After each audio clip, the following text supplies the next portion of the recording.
ada timer. Barang keperluan lah. Terima kasih sebab hargai kami. Yang kami harap berteruskan. Beli barang keperluan lah. Macam apa sabun apa tu. Membantu jugalah. Saran ni perlu diteruskan lah. Terima kasih kepada kerajaan sebab memberi saran ni lah kepada individu bujang. Manfaat dia bagus. Bolehlah beli macam mengurangkan beban mokpok lah. Beli beras, Milo, gula semua tu.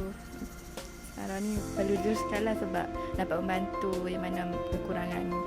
Terima kasih lah kepada Perdana Menteri sebab bagi bantuan ni kepada rakyat Malaysia.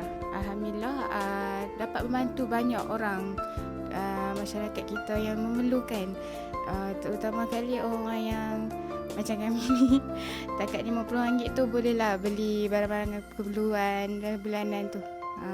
Selalu beli keperluan tu macam minyak masak ke, sabun mandi ke, macam tu lah. Saya berharap dengan bantuan ni dapat menolong orang ramai dan orang ramai pun memanfaatkan RM50 tu yang setiap bulan tu, dan harap berterusan lah.